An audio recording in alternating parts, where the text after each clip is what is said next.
لا اله الا الله محمد رسول الله. الرجال الكبار هم اللي يحكموا في هذا السوق. فهمت يا سيدي خويا؟ لا اله الا الله محمد رسول الله. بالله انا حبيت توا نتكلم على العظام، انا حبيت نتكلم على العظام بخاطر تو برشا ناس ما همش فاهمين. يا ناس راهو العظام هذه ثم بلاطوات كيلو 700 كيلو 600 البلاطو، يبدا من كيلو 600 حتى لوز كيلو البلاطو. العظام هذه وقت اللي نقولوا العظمه هذه راهو عندها فص هكا سي كريم، الفص سبيسيال هكا ولا فص سبيسيال. العظام هذه صحيه 100%، فصها احمر. احنا كيف نجيو سامحني ترى ورينا الطريق، نجيو ناخذوا حاره الى البلاطو ب 5400 راه مش ب 6 و5 ولا ب 7 البلاطو، لا رانا توا اذا ما ندعموش توا الفلاح هذايا، راهو الفلاح هذا باش يخسر وبخسارته باش تكون كبيره، وراهو اذا دمروا الفلاحين هذوما احنا باش نمشيو في الهاويه. راهو لابد تونسي على الاقل، واما بنعمه ربك فحدث، واما بنعمه ربك فحدث. راهم توا ثم برشا فلاحه اعلنوا في صفاقس في تونس في سليمان في كذا انهم سي باش يسكروا بطيمات. اذا طرنات العلفه بمليون و350 يا حبيبي، والخدام ب 25 30 دينار تصب عليه سي اس اس وعنده تي في وعنده قد شنو، وبعد نجي نلقى الوسيط ينعم. سامحني تراوني، سامحني بالله خليهم يشوفوا، سامحني يخرج هوني باهي. شوف يا سيدي خويا، اذا الفلاح اليوم احنا ما عرفناش كيفاش ندعموه، ما عرفناش كيفاش نقضيوه على الوسطاء، لانه الوسطاء وكلاو كل شيء. ناخذ مثل بسيط، ناخذ الدجاج. الدجاج توا في البطيمه 3300. عندكمش علم اللي الدجاج قاعد يوصل لكم انتم ب 6000 7000 فرنك. الدجاج ب 3300. تو الدجاج يذبح فيه صاحبنا هذا كريم، يذبح الدجاج ب5 دينارات. لكن ثم بطيمات وثم وضع اخر سيء جدا، وثم وسطاء اللي هم يبيعوا في الاسواق الشعبيه. تفضل مرحبا بك. فهمني الناس قاعده تبيع في الاسواق الشعبيه، بيع ضربه 5، ما هو ب 3300 في البطيمه، في الدجاج في البطيمه. كيفاش الفلاح هذا باش تمنعه انت؟ في الحاله اللي نعيشوها هذه، اذا انت ضربت البطيمات وضربت العظام وضربت الدجاج، يعني كل باش نوليو مستعمرين تحت تركيا. اي نعم، سوق الموازيه تركيا هي دمرتنا في كل شيء. توا كيما اتفاقيه زيت زيتون ما سمعناش به. احنا عندنا الخزانات كل في المعاصر معبيه، كل سيتارن كل الخزانات اللي هي خزانات اينوكس معبيه بالزيت. مره عانا كان زيت وصل لحلق الواد جاي من تركيا. ما نعرف الاتفاقيه هذه اللي عملها ولد الحرام شكونه؟ ولد الحرام اللي عمل الاتفاقيه هذه اللي خذي صور تحت الطاوله وحطهم في جيب وتفى فيه وباع البلاد الكل باش يجيب زيت زيتونه، يجيب زيت من تركيا الهامله المسخه نتاع الماسونيه نتاع الاخوان الشياطين، باش يطلع ميزان التجاري نتاع تركيا 640 مليار. امريكا ما نجمتناش، فرنسا ما نجمتناش في ميزان في الدفعات بيننا. هي اليوم مسيطر علينا. حتى القلوب البيضاء خطاتهم فلاحة الشمال مساكن يبكيوا بالصوت، لا عاد يد عامله في الشمال، لا عاد قلوب، لا عاد غيره، ولا عاد شيء. كل شيء جابته تركيا، كل شيء، لانه المتحايلين الاخوانجيه المسخين اللي دخلوا في حكايه التجاره هم اللي عملوا اتفاقيات معها هي، هم اللي خلوها تعمل السوق. اليوم العظام سامحني لحظه سيدي خويا، اليوم العظام مهدد والدجاج مهدد. معناها احنا نكملوا شويه العظام والدجاج، نصبحوا نجيبوا في الدجاج من تركيا، ونصبحوا نجيبوا في العظام من تركيا. معناها تركيا هي سبب كارثه. فما روس كبار يحبوا اللوبيات، ثم لوبيات كبار هم اللي عاملين كذا، واللوبيات هذوما الكل داخلين تحت غطاء اخوان الشياطين في العالم، الاخوان تاع الماسونيه. نرجعوا للموضوع اللي به الفايده. الدجاج وصل ل 2500 و2600. الدجاج وصل ل 2500 2600 والجمعه هذه خدم ب 3300 في البطيمه. كيفاش الفلاح طرنات العلفه مليون 350؟ لا باش تخلي 5 ملايين. علاه؟ كي يخسر هو في 4000 يخسر 20000 دينار، 20 مليون، مازال باش يخدم لك هو. انا راعيت الطبقه الصغيره عفسوها سي بطيمه مسكره من 5 سنين، تو تعدى اول طبقه بعدها هي، وبعد تقعد طبقه واحده تخدم هي ولا تراك. يولي الدجاج يجي من تركيا ومذبوح وحلال ومش حلال، ندخلوا في كيما كذا بوزة الماء حلال كاتبين عليها، حتى يجي من تركيا. انا مره اخرى كحمادي الابيض نحيي الناس الكل، نتمنى الناس الكل يفهموا شنو رسالتي. انا رسالتي مانيش نسوق لحاجات معينه، انا رسالتي هي باش نحمي الاقتصاد، باش نحمي المنتوج، باش نحمي بلادنا من المؤامره اللي ثم ناس فهمتني برزقه هم اللي شدونا، الاخوانجيه بالذات هذوما نقولها علنيا، ناس يتعلموا في الحجامه في روس ليتاما، شدوا وزاره التجاره وشدوا عديد الوزارات كما وزاره الصحه، عملوا فيها كوارث تونس.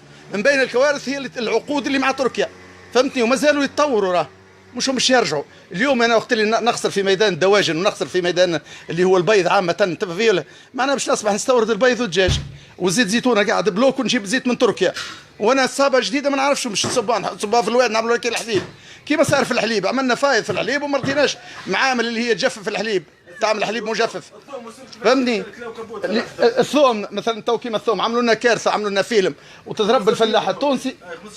اليوم تو ب 15 دينار كيلو ثوم، 15 دينار. اي نعم 100 جرام ب 1500. فلاح تو بيع فيه 1500. اي وقت كارثه معناها ما تعرفش انت كيفاش تخرج منها.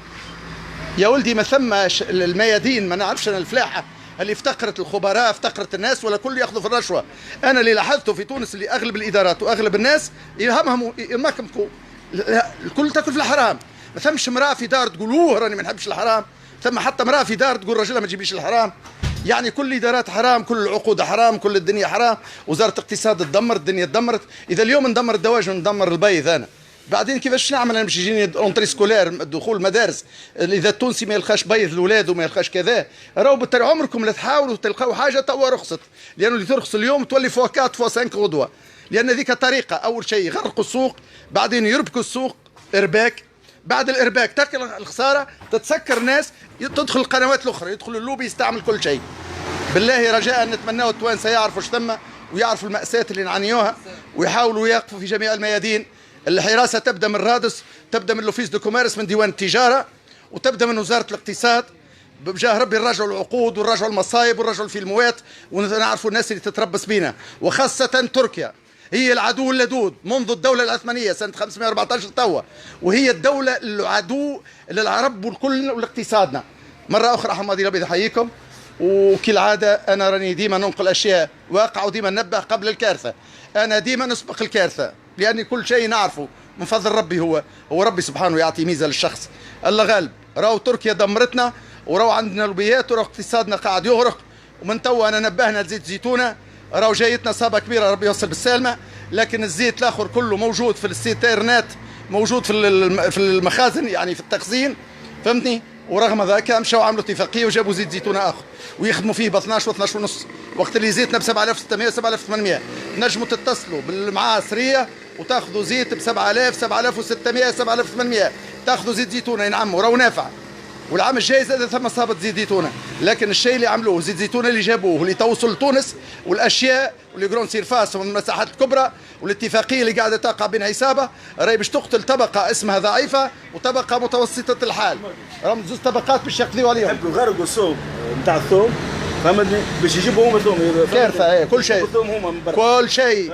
الثوم يحبوا يجيبوا من الصين الشعبيه، الثوم كيما عملوا قبل كل بالكراد باش كل يربحوا. شوفوا ما يربحوا ربح فاحش، ما يهمهمش من عائلتك، وما يهمهمش من الحاجه شنو البروتين اللي فيها، وما يهمهمش من الحاجه اللي تنفع ما تنفعش، نافعه ما هيش نافعه. هذا كلام كله ما يمنوش به وما يهمهمش. احنا اليوم ما نفرحوش، راهو موجود ب5 دينارات، باش تنقل واحد ثاني اللي خليته ب5000 تو. انا البلاطو عظام زاده، فهمتني. يعني انا وقت اللي العظام هذه تغرق راني باعد باش نلقى عظام. عملوا لها فيلم، طلعوا البلاطو قريب 9000 فرنك توا باش يرخوه، باش يغرقوا السوق، وبعد تتقطع العظام في لونتري سكولير ما عادش نلقى عظام. وقتها عاد تدخل عظام تركيا، فهمتني، كيما طبال معرس الولدو. يعني فشل في وزاره الاقتصاد، فشل في ديوان التجاره، فشل في الاتفاقيات، فشل في المشرفين.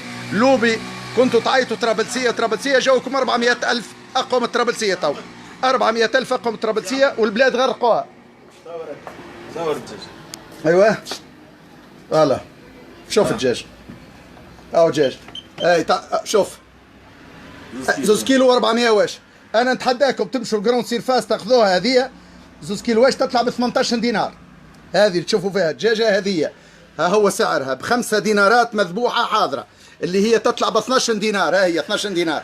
تمشوا الجراوند سيرفاس الدجاجه هذه كيما هي تتكلف لكم حوالي 18 19 دينار. اي نعم، اي نعم. ما يحبوش ربع دجاج بالتفصيل في عديد المحلات ما يقلش عن 4500، وصغير مش دجاجه كيك، وما فيش 600 جرام، ربع اقل من 600 ب 4500. دجاجه ب 18 دينار نيه، موجوده في عديد الاماكن. ها هو موجود الدجاج ب5 دينارات. يا ناس بربي نفيقوا ونفهموا ونعرفوا الارشاد في الاستهلاك، لانه الارشاد في الاستهلاك عنده دور، الوعي عنده دور، انه باش نكونوا واعيين وجاهزين لبلادنا. راهو زاد هذيك مش حاجه سهله، وثم رب في الدنيا في النهايه. السلام عليكم، نهايه اسبوع مريحه. هذا حمادي الابيض يحييكم كالعاده.